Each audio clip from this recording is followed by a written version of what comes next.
આપણે ક્રાંતિકારીના જે વીરત્વની વાત છે એના પાર્ટ 2 માં પહોંચ્યા છીએ ત્યારે ઘણી બધી વાતો છે જે સમજી લેવી વધારે જરૂરી છે. પહેલી વસ્તુ તો જે કાયર લોકો હશે સૌથી પહેલાં તો એ આ બધા વિડીયોઝથી ભાગશે. એનું મૂળ કારણ શું છે, એનું મુખ્ય કારણ શું છે? કેમ કે કાયર લોકો છે સૌથી પહેલાં એની માનસિકતા છે કાયર જેવી તો છે જ, પરંતુ એ પોતાની કાયરતા છે એ બચાવી રાખવા માંગે છે. એ બધા જ લોકો છે પોતાના જીવનમાં આળસ છે એ બચાવી રાખવા માંગે છે. વાત સ્પષ્ટપણે આપણે પહેલા તો એ સમજી લઈએ કે કાયર જીવન છે જ નહીં. જીવનનું નામ કાયર છે જ નહીં. જો પેઇન સહન કરવાની આદત આપણે જીવનમાં રાખવી જોશે, દુઃખ સહન કરવાની આપણે જીવનમાં આદત રાખવી જોશે.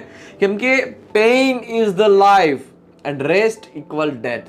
પેઇન ઇઝ લાઈફ શું કામે? પહેલી વસ્તુ તો એ સમજી લઈએ કે દુઃખ છે બધા જ સહન કરતા હોય છે, એમાં કોઈ શંકાનું સ્થાન નથી. પરંતુ તમે કોના માટે દુઃખ છે સહન કરી રહ્યા છો? ક્રાંતિકારીને જ્યારે વીરત્વની આપણે વાત કરતા હોય, એક શૌર્યની વાત કરતા હોય, એક ખુમારીની વાત કરતા હોય, ત્યારે આપણે સ્પષ્ટપણે કહેવું પડે, ત્યારે આપણે એક ગહેરાઈપૂર્વક સમજવું પડે કે જીવન તો બધા લોકો જીવતા હોય છે ને જીવન છે ત્યાં સુધી દુઃખ છે. બધા જ લોકો છે એ દુઃખ સહન કરતા જ હોય છે, પરંતુ ઘણા લોકો સ્વયં માટે દુઃખ સહન કરે છે.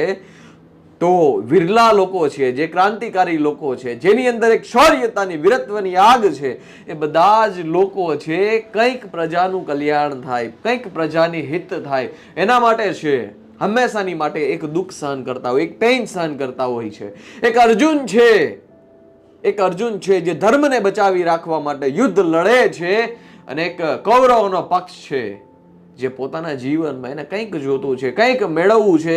એની જે દુર્ગતિ થાય છે એ દુર્ગતિ એ વધારે કેવી રીતે દુર્ગતિ મેળવી શકે, એ વધારે કેવી રીતે એને ક્રાંતિની આગ તો ના કહી શકાય, પરંતુ એ દૂષિત આગ છે, એ દૂષિત આગને કેવી રીતે વધારી શકે, કેવી રીતે મોટી કરી શકે, એક એના માટે સહન કરે છે. એક એના માટે સહન કરે છે કે ધર્મને બચાવી રાખવું છે, અને એક એના માટે સંઘર્ષ કરે છે કે નહીં, મારે કંઈક જોતું છે, મારે કંઈક મેળવવું છે, પ્રજાનું જે થાય મને કોઈ ફેર પડે નહીં, પરંતુ મારો સ્વાર્થ એટલો જ છે કે મારે જોઈએ છે તો જોઈએ છે ને, મારો વિસ્તાર કરવો છે તો કરવો છે. જેને જેટલું થાય, જેને જેટલી પ્રજા મરવી હોય એટલી મરે, પ્રજા જેટલી દુઃખી થવું હોય એટલી થાય, પરંતુ મારો અહમ છે એ બચાવી રાખવો છે.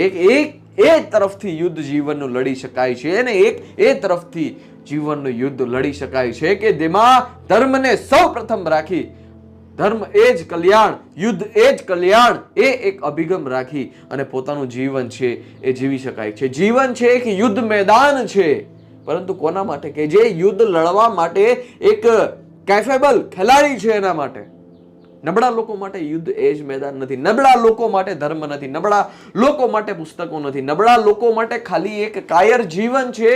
અને કાયર જીવનમાં એના ઘણા બધા બહાના છે. એ પછી બહાના એ પણ હોઈ શકે કે પરિસ્થિતિને લીધે હું મારા જીવનમાં આગળ ના વધી શક્યો, કે આટલા લોકો મારા જીવનમાં મને નડ્યા, મને હેરાન કર્યો, એટલે હું જીવનમાં આગળ ના વધી શક્યો. વાત સ્પષ્ટપણે સમજી લો.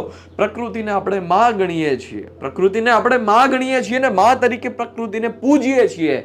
એટલે વાત મગજમાં જે કંઈ પણ ક્રાંતિકારી વિચાર શ્રેણી વાળો છે, જેને પોતાના જીવનમાં ક્રાંતિ કરવી છે, લોકોના હિત માટે ક્રાંતિ કરવી છે, એક ઊંચાઈ સુધી જીવનને જવું છે, એને એ વાત મગજમાં ગાંઠ વાળીને ફિક્સ કરી લેવી કે પ્રકૃતિ આપણી માં છે, અને માં ત્યાં સૌથી વધારે વાર કરશે કે જે વસ્તુ આપણી અંદર સૌથી પહેલા કમજોર છે.